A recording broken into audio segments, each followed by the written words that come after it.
We're live? I think so. Okay. I'll double check real quick.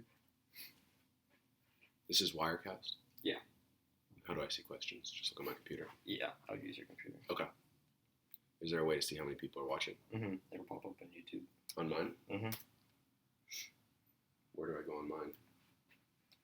One is watching right now. Oh, all right. Yeah, it's cool. Go to that link I texted you. Do you get your messages? I'll need to email it to myself. You should be able to just go to.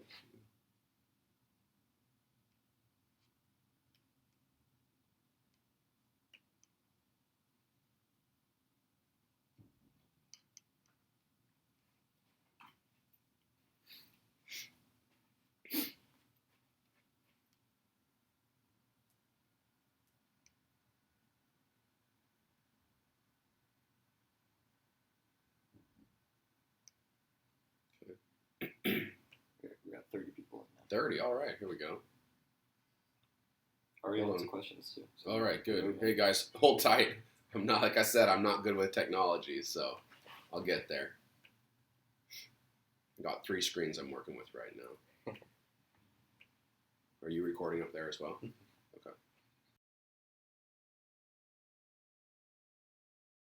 Did you? Hotel Wi-Fi.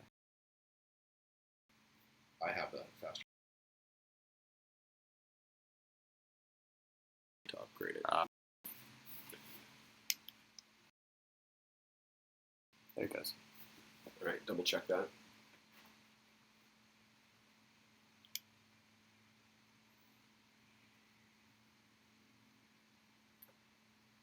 Hey. All right, I think See we're it? back up There and you go. running.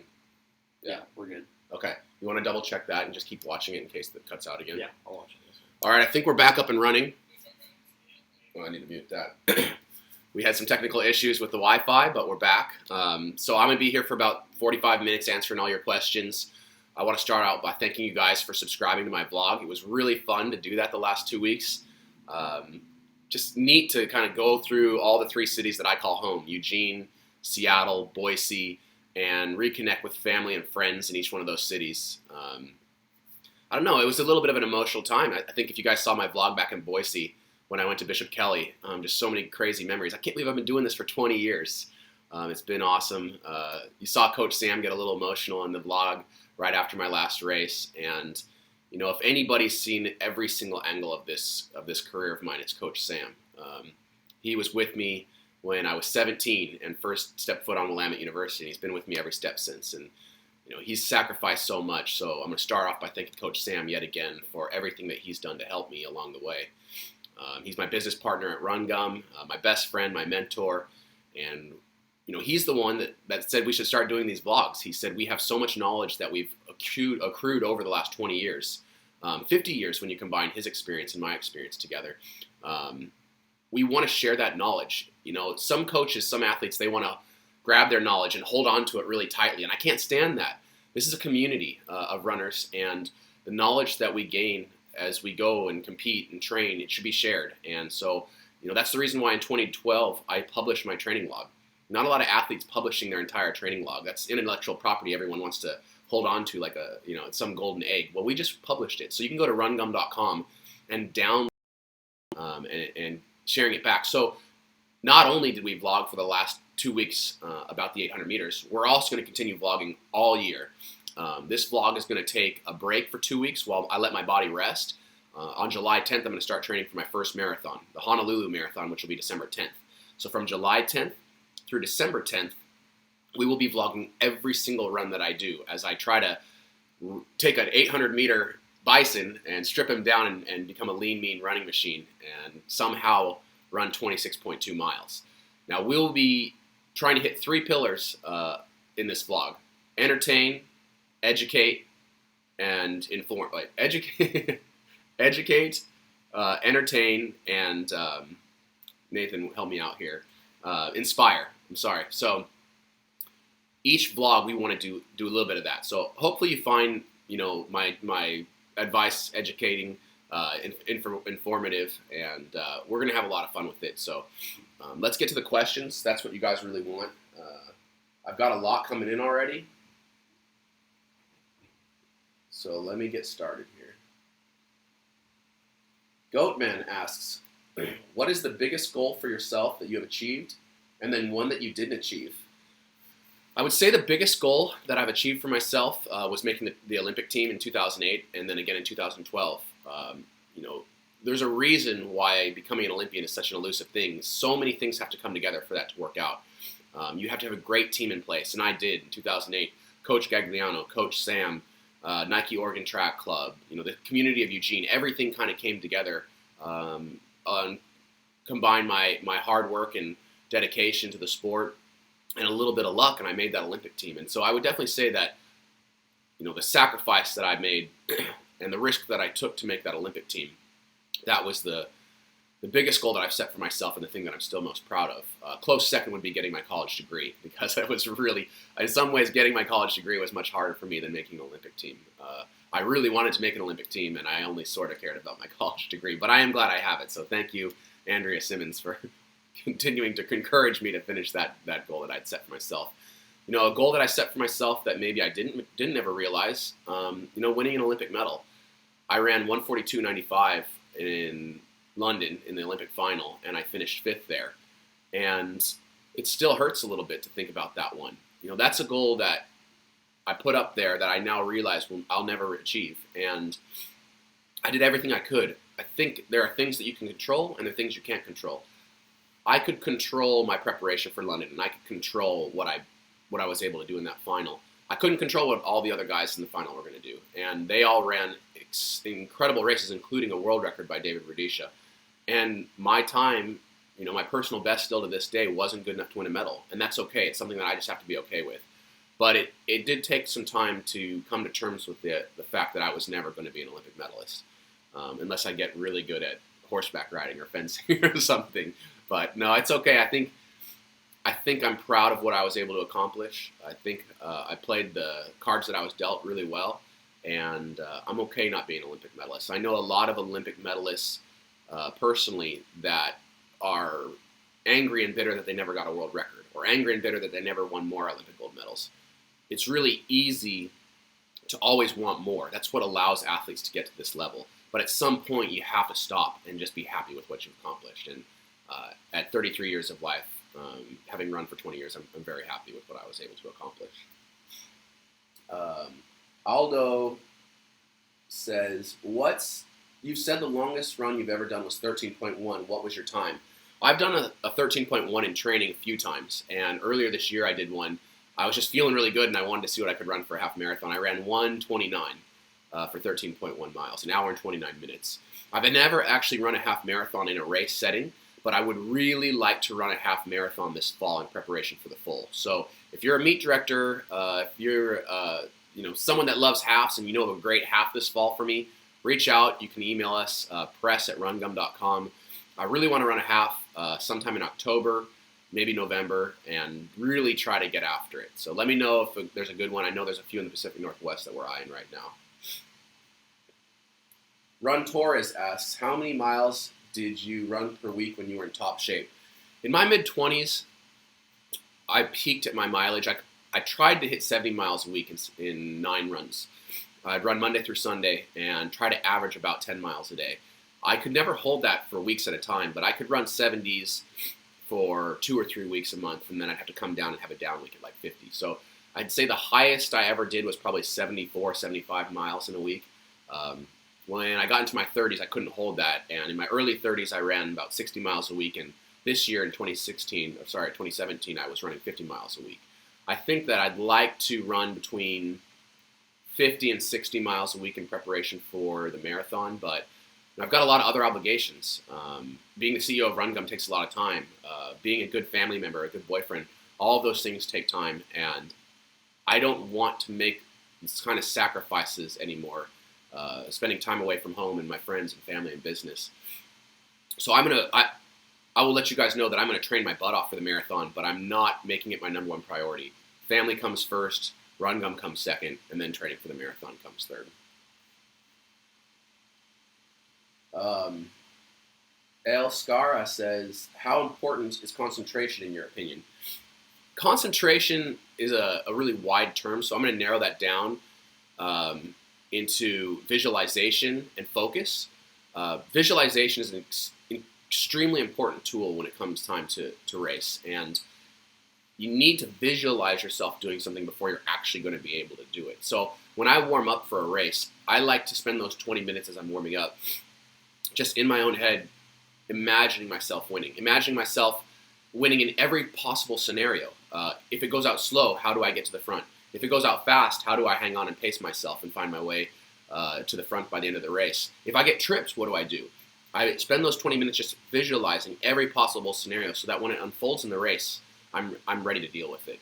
And focus is something that is very, very different for every athlete.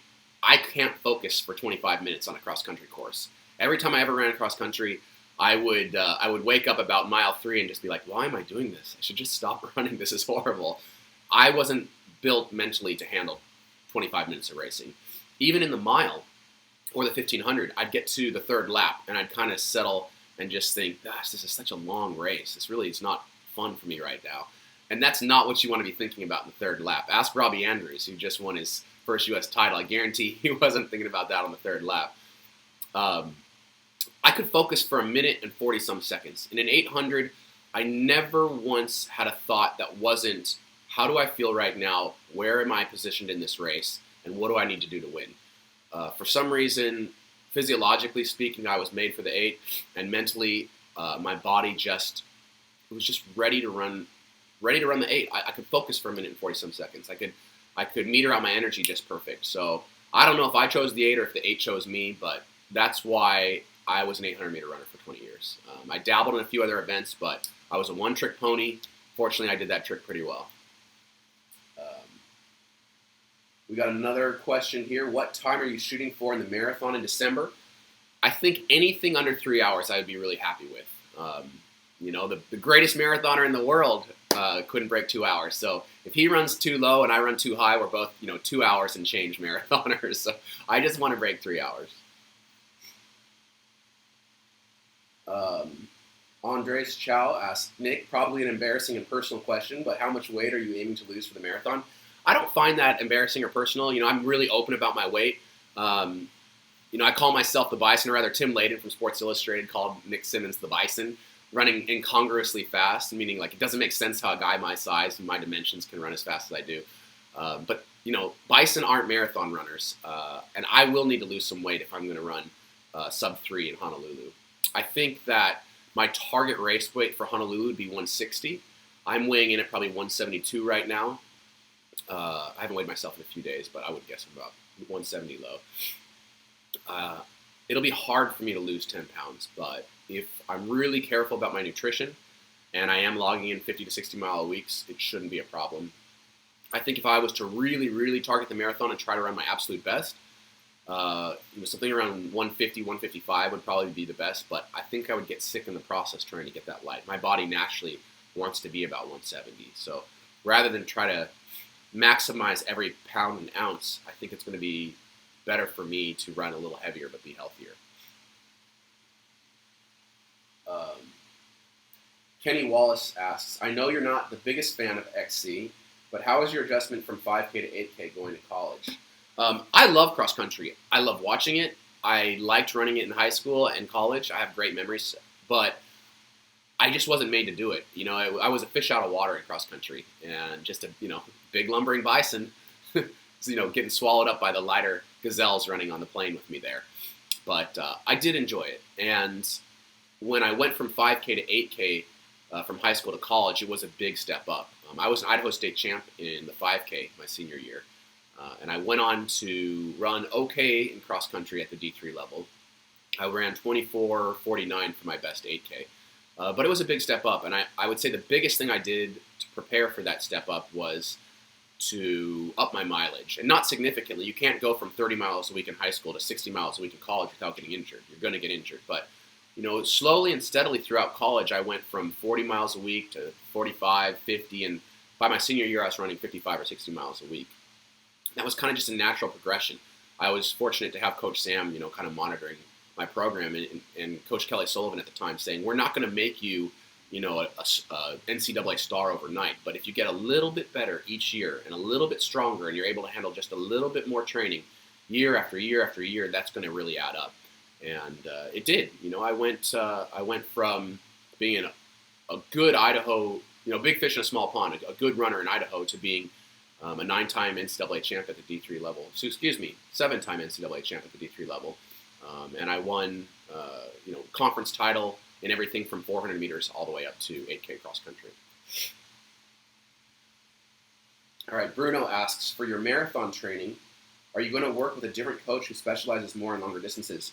Great question, Bruno. I'm actually going to work with Danny Mackey. I asked Danny if he would consider coaching me for the marathon, and he chuckled and said it'll be a challenge for him, but he actually believes that the marathon might be his best distance that he can coach for. He's coached some incredible marathoners before. He understands the unique challenges of trying to get an 800-meter runner to run 26.2 miles. Danny and I have a great relationship, and I'm extremely excited to work with him on this project. Brandon asks, what accomplishment are you most proud of outside your track and field career? Great question, Brandon. When people ask the accomplishments that I'm most proud of, most of the things that come to mind involve track and field because it was my primary focus for 20 years. I mentioned earlier that I am also extremely proud of the degree in biochemistry that I earned at Willamette University. But aside from that, what immediately pops to mind is launching Run Gum with my best friend and business partner, Sam LaPre. Entrepreneurial business is tough, and it reminds me of athletics in a lot of ways. You sacrifice so much, and you put it out there, and it's scary. Standing on the starting line of an Olympic final is terrifying, but not nearly as terrifying as launching Run Gum. When we sat down and decided that we were going to bring this product to market, I had all these ideas and fears running through my head. What are people going to think? Are they going to like it? Are they going to buy it? Are we just going to look like idiots trying to create a product that no one had ever heard of before? But, Run Gum, this little packet here, it's been amazing. It's been a challenge. There's been ups and downs, but bringing a product to market was by far the most rewarding experience that I've ever had other than running on the track. And more than anything, it's allowed me to continue to fuel and inspire people. I loved inspiring people on the track, and I was always worried that I wouldn't be able to have that same impact or that same connection with the fans once I finished running. But through Run Gum, I am able to do that. We're constantly sent messages via social media at Run Gum, or my own social at Nick Symmonds, or via Run Gum's website, of people saying, this product has changed my life. Caffeine is a drug. I'm not going to kid anybody. It's a very powerful drug, and if used right, it can really enhance your life. I utilize it every single day. 90% of Americans utilize caffeine in one form or another every single day. Every packet of Run Gum has 100 milligrams of caffeine in it. It's about what you'd find in an energy drink or a cup of coffee. It's just so much quicker and lighter and more affordable when you get it through a piece of chewing gum than through a big, heavy, acidic liquid drink. Just this morning, I woke up, and you can probably tell I'm a little bit sick. My energy's down, and I'm going through a lot of emotions right now as I'm transitioning from track and field to post-running life. And I have this self-doubt, and I hate self-doubt. It is just the worst thing in the entire world. And I'm thinking about how much work we have with Run Gum to get it where I really want it. And, we've got 10 employees now that depend on me to wake up and be at my best. And, I'm not going to lie. I know I come off sounding like I got everything together, but there are days where I wake up with low energy, and I'm just like, I'm really, really nervous that I'm not going to be able to get it all done.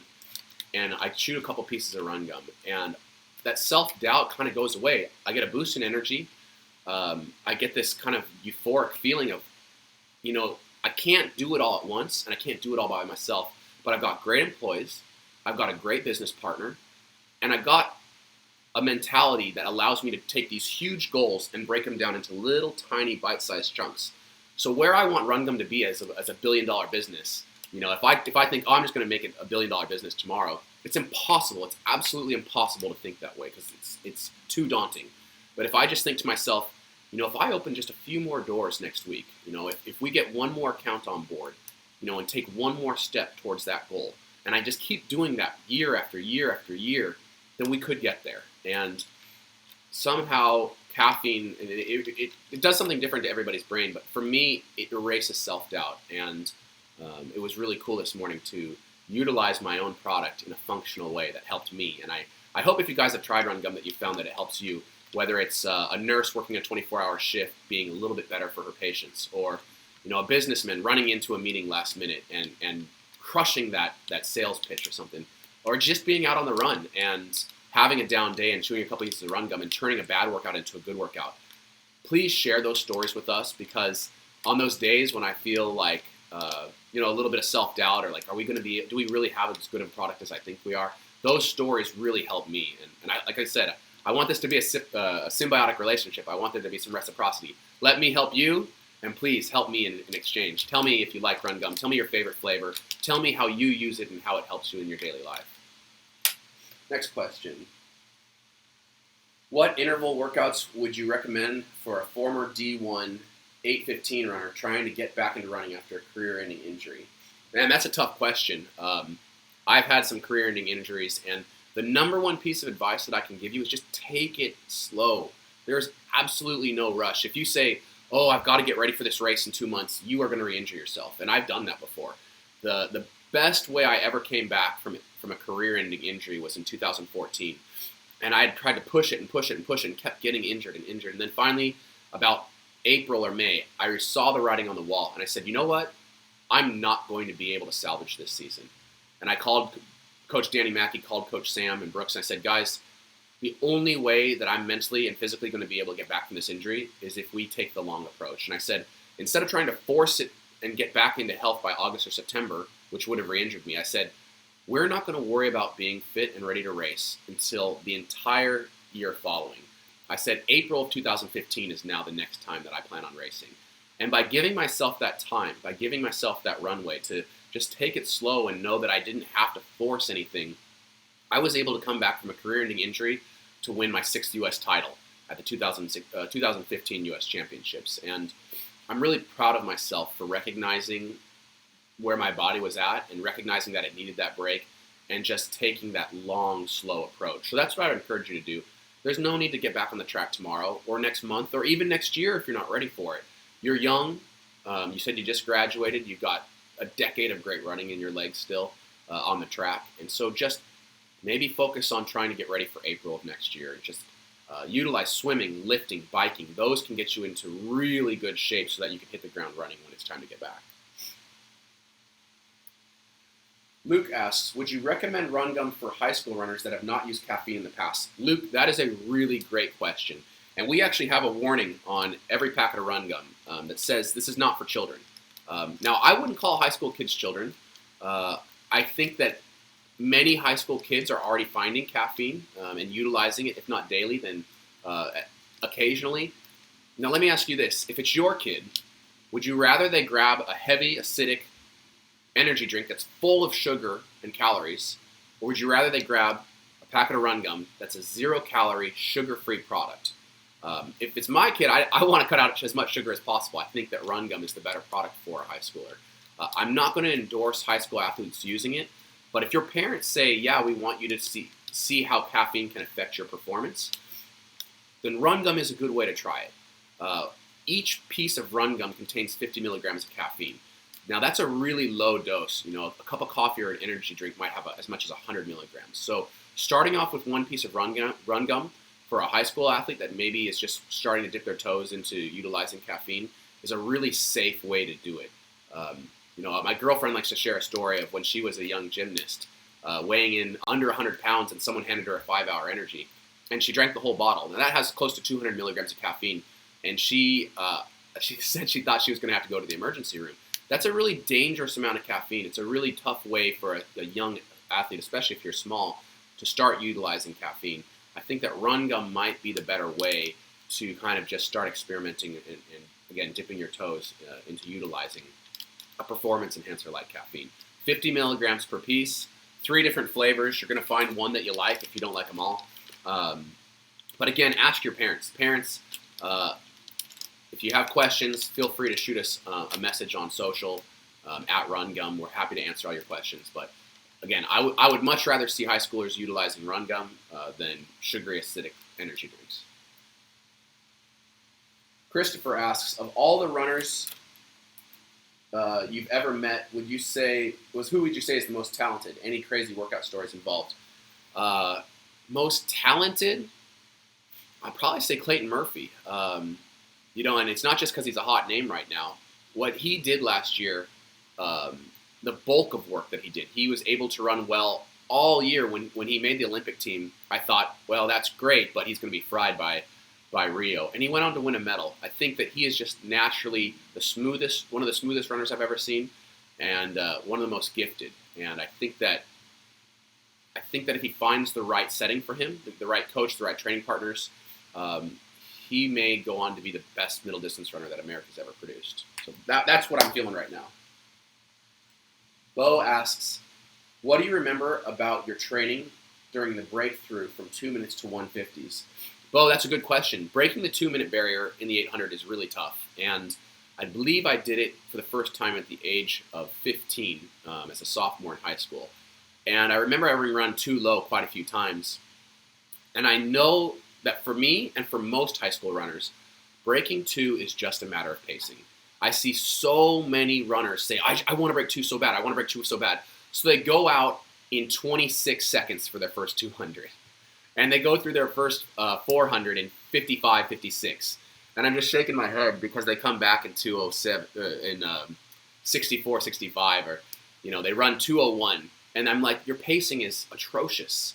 If you want to run the best 800 possible, and I believe this for nearly every body type, whether you're a sprinter coming up from the 4 or a distance runner coming down from the 15, physiologically it seems that humans are made to run a +2, +3 second differential. I always ran my best 800s off a +2 second differential. So when I ran 142, I went out in 50, I came back in 52, 142. The first time I broke 2 minutes for 800, I went out in 58, and I came back in 60. I really, really believe that pacing is critical, especially for younger athletes who can't quite feel out their bodies. So you can find a race where a teammate is willing to drag you through the first lap in 58, and then you just kick off that. That's going to be your best way to break 2. I really believe that. And as far as training goes, a lot of athletes in high school, myself included, don't understand the importance of lifting, and maybe they don't have a good lifting coach at their high school, or their coach is a distance-based athlete who didn't utilize lifting very frequently. But lifting is crucial for good middle distance running. And the big breakthrough that I saw as a pro, between 2006 and 2008 came when I started working with Jimmy Radcliffe. And he turned me from a kind of an okay 800-meter runner without an explosive kick into what's been called one of the greatest 800 kicks of any middle distance runner ever. I can't take credit for that. That really is Jimmy Radcliffe turning me into a proper athlete, a fully rounded athlete that had proper strength training. What was your 800 coming out of high school? I just graduated after a month of training. I hit a 158. That's fantastic. I mean, just a month of training and you're already running 158. Who knows what you could do with proper training. When I graduated high school in 2002, my best in the 800 was 153.6, and it's still the record at Bishop Kelly High School. You can see that in vlog 8 or 9, I believe, and I'm really proud of that. I actually ran 60.53 to run 153, so I was just talking about proper pacing in the 8. That's not proper pacing. No one wanted to take the lead, and I was doing a quadruple at state that year, so I didn't want to push it. But 60.53 to go 153, I think I was probably in 151 shape that day. Let's see here.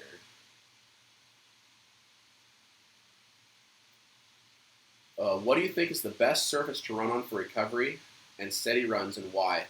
I love dirt trails, and I'm biased because I grew up in Boise, Idaho, and we have the Ridge to River system there. And there are hundreds of miles of dirt trails to run. And I love the up and down rolly nature of them. It breaks up the monotony of the run, and the single track is just so peaceful. So I love dirt trails. Out in Eugene, we run on bark dust a lot. It's a very common surface to run on. And I do really like that surface. It can be tough because in the summers it gets a little dry and dusty, and in the winters it gets a little boggy. But when you hit the bark dust just right, and if you've been to Eugene and run Priest Trail, you know what I'm talking about. When you hit it just right, late spring, and it's a little bit damp still, that's the perfect surface to run on. But again, it takes a lot of maintenance, and it can be really hit or miss. So aside from that, if I can find grass, I really like running on like fairways. But You'll get kicked off the golf courses quite frequently for that. But, soft surfaces. Try to stay off asphalt and concrete as much as you can.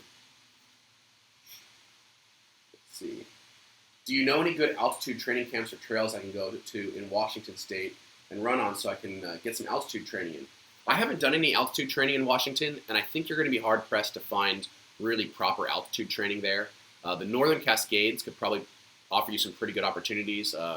You get up into the Enchantments or up into the Olympics, and you could have some opportunities. But really, to maximize altitude training, you want to live and train above 6,000 feet for weeks at a time. Just going up and touching altitude and coming back down, you're not going to see a big benefit in your training for doing that. So Washington State is tough. We don't have a lot of places to live and reside above 6,000 feet in our state. When I used to do my altitude training, my favorite places to go were Flagstaff, Arizona, Albuquerque, although it's a little bit lower than I like. Probably my favorite places in the world to train were Central Mexico, and I did a training stint in Toluca one summer. I also did a couple training stints with Leo Manzano down at San Luis Potosí. So, if you're a high school student, obviously you can't just up and leave for weeks at a time to go train altitude, but it's something that might be worth making a sacrifice for. When I was a junior, about to go into my senior year of college, I said, I really want to see what I could do if I focused every moment of my life on training. And a couple buddies of mine, we packed our bags and we moved down to Toluca, Mexico. And we spent 10 weeks at 9,000 feet in Toluca living like pro athletes. And we ate, slept, trained just like the Kenyans did down there. And I went down weighing 175 pounds and came back weighing 148 pounds. I went down a 148 runner and came back a 145 half miler. So investing in your training, deciding that you want to be great, that's an important thing to do. And as high school and college athletes, you're not probably going to be able to do that. You're being pulled 100 different directions between family obligations, school, working a job. It wasn't until my senior year that I moved running to my number one priority that I really saw those gains. But that took a lot out of me, and it took a lot out of my energy to be able to devote to other things. My grades really suffered my senior year, but I had made a decision at that point to move running above academics in my list of priorities. I don't recommend that. It was a really risky thing that I did. I knew that if it didn't materialize into me running really fast times, then I'd have to go back and retake all those classes. But it was a risk that I was willing to take at that age, and it ended up paying off for me. Let's see. What is your PR for 400 meters? That's a great question. I'm a strength-based guy. My 334 PR in the 15, my mile PR of 356, much better than my PR in the 400. I ran 47.4 in 2012, just weeks before the Olympic Games, and that's still my best for 400, 47.4. I think that in my prime, on the right track and the right conditions, I probably could have run 46.9, but we'll never know. I like to think that I could have run 46 for an open 400, but again, that's nothing compared to what some of my competitors can do. Dwayne Solomon, I think, has a PR of 45 and change. Kaz can run 45. So many of these great 800-meter runners have that skill set to be able to run 40, 45, or even split a 44. I was never that speedy. We always believed in speed from strength. I'm a former cross-country runner, 2-miler in high school, and so I came down in distance to the 8 rather than coming up. And I'm still very proud of that 47.4, but I really would have liked to have run a 46 at some point. Did you ever go through a phase where you mentally gave up in races when it didn't go your way and you weren't feeling your potential due to a weak mind? So many times, especially when I was younger. Cross country especially. I just had trouble focusing. If I was in the lead, if I was running with the lead pack and I could smell blood in the water and I was kind of always there hoping to kick for the finish line and maybe win, then I was strong through the entire thing. But, at D3 Nationals, when I was in 120th place, just kind of buried and it was cold and I was really just waiting for track season, I was really weak mentally in those times and certainly let up and, didn't run to my potential. And it's hard. It's really hard to do that. I have nothing but the utmost admiration and respect for distance runners who are able to stay mentally tough for dozens of minutes or hours at a time, even for marathoners. I think one of the biggest challenges for me in training for this marathon is going to be the mental aspect. I'm going to be out there for, hopefully under 3 hours, but possibly 3 or 4 hours. And I'm going to have to be mentally tough for that entire time. It's something that's going to be very challenging for me. And I'll work with my sports psychologist, Jeff Trosh, on ways that I can, tough talk myself and pump myself up midway through that race. Jake Willard, who's sitting here with me, he's our head of social, and he recently ran his first marathon. And he said, what so many other marathoners say, it's really 2 half marathons. It's not 13.1 and 13.1. It's 20 and 6.2. So I really believe I can get through 20 miles pretty pain-free, without too much trouble. I'm really nervous about those last 6.2. But I got a little secret weapon with me. I'll be packing Run Gum. Here's a quick plug for Run Gum.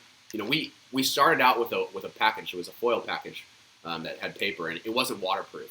And so many marathoners were taking Run Gum and tucking it in their sports bra or in their pocket, and it would fall apart on them midway through the race. The sweat would dissolve the paper packaging. And we heard feedback, and they said, we would really prefer a waterproof packaging. And we listen to our consumers, and we're always trying to make the best packet of Run Gum possible. So we upgraded to this waterproof foil packaging. You can roll it up and tuck it into your pocket, and you don't have to worry about sweat or water eating through this. Our COO, Nathan Woods, is a really elite stand-up paddleboarder, and he's always getting wet when he's out on the stand-up paddleboard, and he really appreciated the upgrade to the waterproof packaging as well. So I will be carrying Run Gum with me at the Honolulu Marathon. Anyone competing at Honolulu will be getting free Run Gum. Jim Bauerhall, the meet director, has been awesome to work with, and he said, hey, this Run Gum is a pretty cool product. I want to make sure that everybody gets to try it. So if you compete at Honolulu this year, every single athlete will get to try Run Gum for free. And you could come out to Honolulu with us. If you go to rungum.com right now, you can sign up for a chance to win an all-expense-paid trip to come out to Honolulu and race with me on December 10th at the Honolulu Marathon. How do you mentally prepare for a race day? If you watched vlog 12, I think it was, I kind of told you how I prepare and deal with pre-race nerves before a race. And we race in the evenings, which means we have an entire day to kill, an entire day to just sit around being really nervous. And I remember in high school thinking that was the worst part of every day, or the worst part of race day, was just being nervous all day. And it's something you have to come to embrace. You have to embrace those nerves. That nervous feeling, that's adrenaline pumping through your system. And adrenaline allows you to maximize your potential. But you've got to save it. If you're sitting in class just nervous all day, you are wasting energy. You have to train your mind just like you train your body to prepare for race day, to channel your thoughts towards hanging out with your friends or reading a book or watching TV, and not think about the race. The best races I had were races where I did not allow myself to think about it until about an hour beforehand when I started warming up. You have to save that energy and channel your thoughts. So whatever allows you to do that. Is it playing video games? Is it watching TV? Is it hanging out with your family? Find a way to channel those thoughts away from the race until it's time to start warming up for the race. Wow, we got a lot of questions. 115 people watching. Do you have any long-distance idols going into your marathon? Anyone you look up to for inspiration? You know what? I'm going to be really honest with you. As a pro athlete, looking at the other pros, they don't inspire me. I mean, I'm really impressed with what they're able to do. Watching elite marathoners, I'm just kind of like, my mind's blown. I think I could probably keep up with them for a mile or two. But the people that really, really inspire me are people who work a 9 to 5, your everyday average Joe and Jane, who somehow train for marathons. I honestly don't know how they do it. With family, kids, work, all the obligations in a day, and they still find a way to get their training in. I'm just so inspired by that. And I've been to the start line and finish line of numerous marathons, and to see these, everyday people running 26.2 miles, that's what really inspires me and leads me to believe that I can actually do this. As a pro athlete, every hour of the day was catered around my training. If I wanted to duck out of work early at Run Gum and say, hey guys, I need to go train, everyone's like, okay, I mean, that's his job. He's a pro runner. If I had to blow off family obligations for training, they understood that. Training for the marathon, I'm going to try to do it the average Joe way. I'm going to be working a 9 to 5 at Run Gum, and I have my own obligations with my family and other hobbies. I want to know what it's like to train like a real average person. I am an average person when it comes to the marathon. I'm not an elite marathoner. There will be many, many people that beat me at Honolulu. And so I hope that if you guys follow along this vlog, this journey over the next 5 months, you're going to see what it's like for just an average guy who's a little overweight, trying to handle the rigors of a 9 to 5 and training for a marathon. I'll be vlogging every single run that I do. They're going to take place early because I got to get into work at 9, and I know that some of you understand that struggle of trying to get your miles in while you're working a full-time job. I'm nervous for it. I'm not going to lie. I'm sitting here and I'm just thinking, like, what have I gotten myself into? But those are the people that really inspire me. When I see someone balancing all those obligations and still running a fast marathon, still running 26.2, that really inspires me. Peter says he bought the variety pack and loving it so far. Man, I love to hear that. Variety pack is something that, again, our users ask for. They say, hey, I love all three flavors, but I don't want to spend, what does it end up being, $60-some to get all 3 boxes. What I really want is a variety pack. And we listen to you. It's only available at rungum.com. A variety pack has all 3 flavors, mint, cinnamon, and fruit, 4 packs of each. And I like all 3. The reason we have 3 flavors is it's a unique taste. It has caffeine in it. Caffeine's very bitter. I guarantee you everyone is going to find at least one flavor that they like. But for those who like all 3 flavors, we have the variety pack. And a little secret info that no one else knows, we're going to have a new flavor by the end of the year. I can't reveal what it is just yet, but stay tuned. If you follow us on Run Gum social, at Run Gum across all platforms, you'll be the first to find out. You can also register your email address at rungum.com, and those emails have a lot of special deals, discounts, training advice, and we will be the first to let you know through rungum.com email database when we have new flavors. Bob asked, was at the 2012, saw you in the 800. What makes David Rudisha so good? I love this question because I have the perfect answer, I think. What makes David Rudisha so good? If I could just make the perfect 800-meter runner, just say I can craft it from clay and make the perfect 800-meter runner, I would want him to be, 6'2" or 6'3", of East African descent, or an East African native, probably raised at altitude, really light and lean with long legs and a graceful stride. And, if I could make him a Maasai warrior, that'd be cool too. That's David Rudisha. I mean, you just can't create a more perfect 800-meter running machine. Then add to that the fact that he's just so mentally tough. The high-pressure situations, he brings his best product. He is able to deliver when it really counts. And he's durable. He has longevity. He's been doing this for more than a decade at the highest level. David is truly the quintessential 800-meter running machine. I'm just honored I got to race him. I'm by far not the quintessential running machine.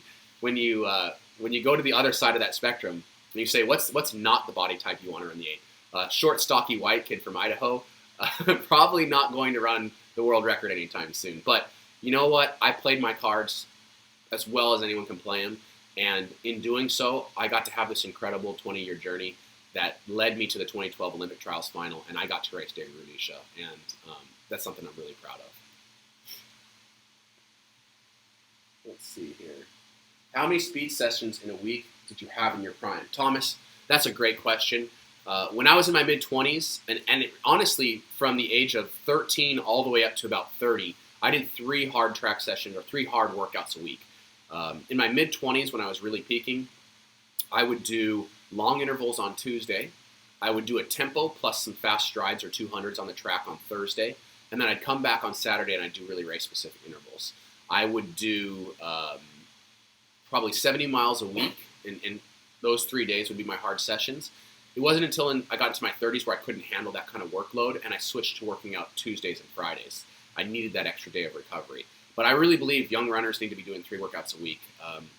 I think it's possible to still get it done on two a week, but if you can handle 3 workouts a week, you better be doing 3 workouts a week. Don't cut corners. If you are fragile, you have some injury issues, and you need to run two a week, then obviously that's better than nothing. But I was durable, and I was able to handle 3 workouts a week, and I think that's what led to me being one of the strongest 800-meter runners out there. Hey, Nick, what's your best workout, or the one you remember the most? I've worked out 2 or 3 times a week for the last 20 years. So there's a lot of workouts that come to mind. But the one that really sticks out in my mind, I did solo in Sedona, Arizona, in the mid-2000s, probably about 2010, right around there. I did 8 by 400 in 60 seconds, off 60 seconds rest. I don't know why that one jumps out to mind. I think it's just, as an 800-meter runner, it's so much volume, it's so fast. It was done at 4,500 feet of elevation. I was solo. I just had my dad there holding the stopwatch, and I remember thinking there's no way I can do this workout. And I think I threw up afterwards. It was so difficult, mentally and physically. And I just remember afterwards thinking, man, I am in some kind of shape. Like that's a kind of workout like a 350 miler does. And I'm a short, mid-distance guy, 800-meter specialist that was able to do that. I was really proud of that workout. When and where did you break 4 for the mile? I've actually done it twice in my life, not counting 1,500 conversions, proper miles. I first did it in 2007. It was my first mile as a pro, and I was at the Dempsey at UW, their indoor facility. And I did it kind of a funny way. I had a few teammates pacing me. I had a pretty good idea that I was in sub-4 shape, and I thought that the easiest way to do it would just be to run 60s and then maybe kick to a 59.9 and run 3:59.9. I went 60, 60, 60, and I felt so good, and Gagliano was screaming so loud that I ran a 56 for my last quarter, and I ran 3:56.7 that day. It was the first time I broke 4. It was a Dempsey record at the time. The only other time I did it was in 2015. The only time I ever did it outdoors was at the Music City Distance Carnival, and I ran 3:59 something. Breaking 4 is a pretty cool moment. I think I was the 285th American male to ever break 4. Or is it male or American male or males overall? I'll have to check the list, but 285 on some list. And of the top 3 accomplishments that I would take with me at the end of my track career here, I would say making an Olympic team, Olympic finalist, and silver medal. But a close 4th would be breaking 4. And maybe I'd even move breaking 4 up a little bit more. That's one of those things that's just a feather in your cap as a mid-distance runner you want to collect, and I'm really glad that I was able to do it. Let's see here. I'm about to die. We got a couple more questions. Let's see. Nick, would you be willing to log your marathon workouts on a website like Strava? I'm sure people have thought it. Scott, that's a great question. We are going to vlog on this YouTube channel every single workout that I do for 5 months in preparation for the marathon. I may also end up putting it up on a website like Strava so that you can see more details. But if you really want to know how I train for the marathon, press subscribe on this YouTube channel. We are going to vlog every single run, every single workout that I do for 5 months between July 10th and December 10th. So make sure you subscribe. What is the best shoe you've ever worn? That's such an interesting question. What's the best trainer that I've ever worn? I've worn 100 different models of trainer over my life. I would say that Brooks makes the most durable trainer. I think every brand makes a good trainer, but if you're spending $100+ on a trainer, you want it to last 500 miles plus. Brooks trainers last a really long time. And I'm not saying that just because I get them for free, because I get paid. I think Adidas is starting to make a better shoe. A6 makes a shoe that lasts a long time. But for me, if I was buying shoes, I would buy Brooks. I would buy an Adrenaline GTS for my long work, and their Launch is my favorite lightweight trainer, and I will actually be wearing Launch in my marathon. So that's how much I love it. I'm running around 26.2 in them. What is it like running as a pro? Is it different than running college and high school training-wise? Yes. The biggest difference about turning pro and running as a pro is that you have nothing but time. In college, I was in a fraternity. I was studying biochemistry. I had a part-time job. I was running, 2 sports. I was being pulled in 100 different directions, and trying to get my training in was impossible. I often would miss runs or have to phone in a workout because I was being pulled in another direction. Then I turned pro, and I had absolutely zero obligations other than getting my training in. And it's one of those things where if you've been really busy in high school and college, and then you go pro, you can see these big jumps just because you're able to finally focus on your training. And I saw a jump just like that. I went from being a good athlete in college to being, a world beater once I turned pro and was really able to focus on my training. We'll do a couple more. I have a good one that you missed. Someone asked, what do you think needs to happen about doping in the sport? Wow. I always say nothing's off limits, and doping is a topic that no one wants to talk about. I'm happy to talk about it. You know what? I should have mentioned this earlier. Of all the things that I'm most proud about in my career, I never, ever once thought about using performance-enhancing drugs. It just never made sense to me. Maybe it's the biochemist in me, and I know what those drugs do to the body. You use those drugs, EPO, testosterone, you name them, they're going to shave decades off your life, and that just never seemed worth it to me. That's just aside from the fact that it's wrong. I mean, it's cheating, but I just was like, I want to live a long, healthy life. I really don't want to shave decades off my life. So I'm really proud that I never, ever thought about doing performance-enhancing drugs. And, I know a lot of my competitors were probably on them.